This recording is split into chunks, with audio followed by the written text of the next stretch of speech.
Hi guys! Welcome to my YouTube channel po. Bukas po ulit payout po or cash payout po ng ating mga 4-piece beneficiaries po.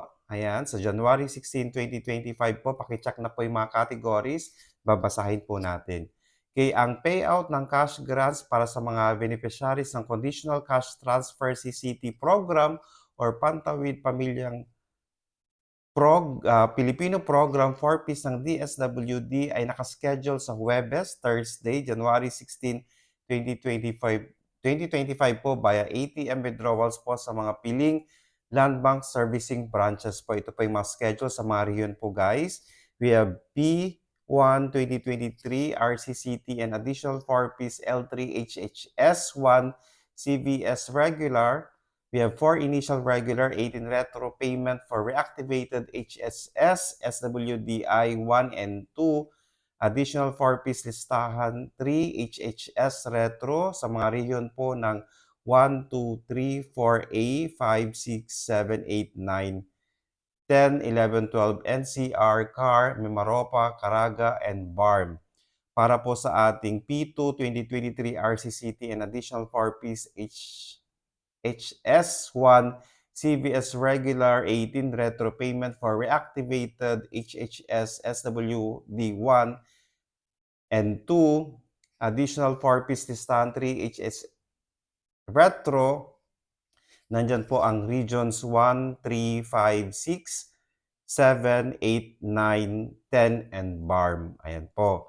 For P2 2023 RCCT 18 retro payment for reactivated HHS SW1 and 2. Ayan po. We have regions 1, 2, 3, 4A, 5, 6, 8, 9, 10, 11, 12 NCR, CAR, Mimaropa, and BARM.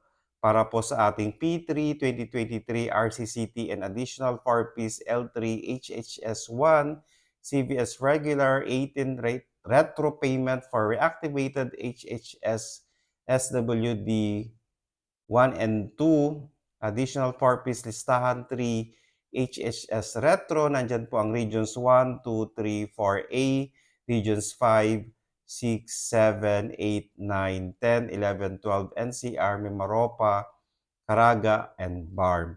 Para po sa ating P3 2023 RCCT 18 retro payment for reactivated HHSS SWD 1 and 2. Nandyan po ang regions 1, 2, 3, 4A, 5, 6, 8, 9, 10, 11, 12 NCR, CAR, Mimaropa, and BARM guys. Ayan po. Para po sa P4 2023 RCCT and additional 4-piece L3 HHS1 CVS regular 18 retro payment for reactivated HHS SWD 1 and 2.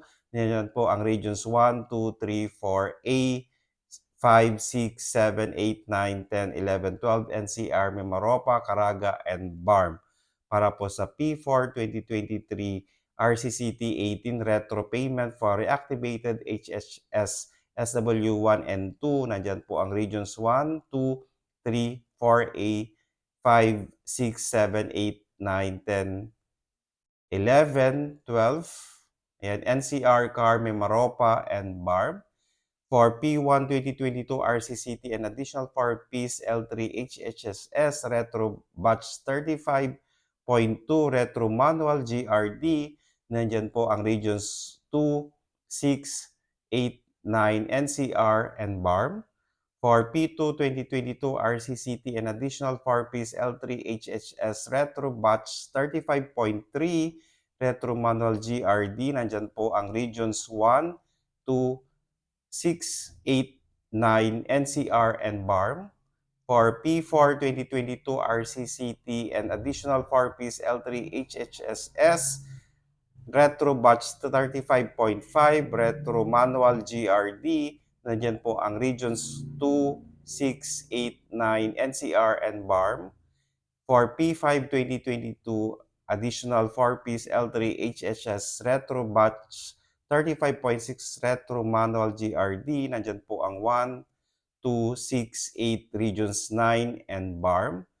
For P6 2022 RCCT and additional 4 piece L3 HHS1 CVS regular 18 retro payment for reactivated HSSS SWD1 and 2 additional 4 piece listahan 3 HSS retro manual GRD, nandyan po ang regions 1, 2, 3, 4A, 5, 6, 7, 8, 9, 10, 11, 12, NCR, CAR, Mimaropa, and BARM.